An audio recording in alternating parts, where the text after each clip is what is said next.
That's really the first anniversary of Darkman. Now, with Darkman, it came out in 1990 and was, of course, the 1990 Dark superhero. It's a very horror superhero film. I don't know if you would consider a horror film. Yeah, it's more a superhero movie to me. You know, it's, of course, 1980 superhero movie. It was, of course, directed by Sam Raimi. It was, of course, his first ever venture. It was his first ever non-horror film in his career.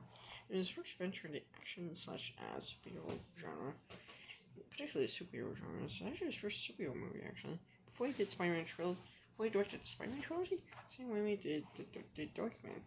Now, Darkman was, of course, starred Liam Neeson as Peyton Westlake slash the titular Darkman. It also starred Frances McDormand as apparently it's love interest. I can't figure her name. It's been a long time since I've seen Darkman. I haven't seen Darkman like well over a decade. I really need to. It's like Darkman is one of those movies I really need to rewatch. Really need to catch up on. See if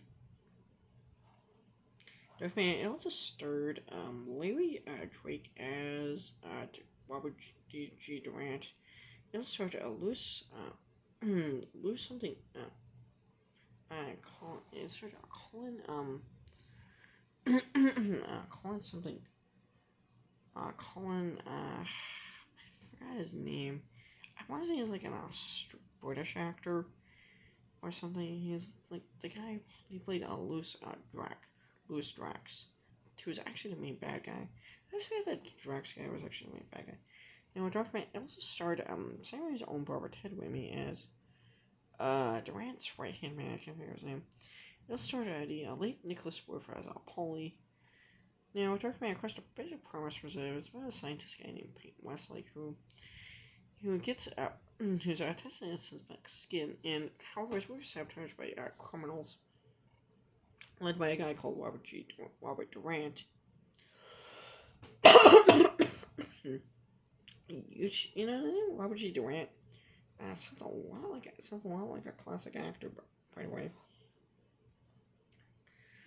Yeah, and then Peyton Westlake, he's injured and he's but then he gains powers.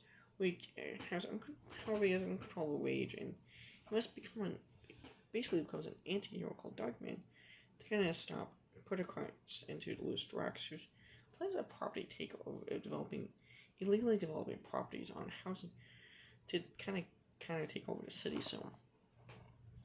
Now, Darkman, unlike Batman and Dick Tracy, Darkman didn't have a whole lot of promotion. Funny thing, it was rated R, so there was no promotion. Funny thing is, Robocop, which is another R-rated superhero movie, that got like toy line in a cartoon, so Darkman didn't get anything, which is strange. This is like the era of R-rated movies getting toys, blockbusters getting toys and stuff based off them. Now, Darkman, there was a comic book published by Marvel Comics. There was a tie-in comic book, as well as a sequel comic published by Comics. On top of that, there was also a black and white magazine that collected all 3 issues of the mainline adaptation. There's also a sequel series published by Marvel Comics, and I think an ongoing series published by Marvel as well. Now, Darkman, it came out in 1990 and was a critical commercial success, grossing double its budget at the box office.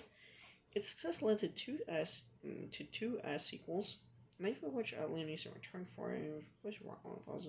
DC's Darkman, it's remembered as a cult classic, so yeah.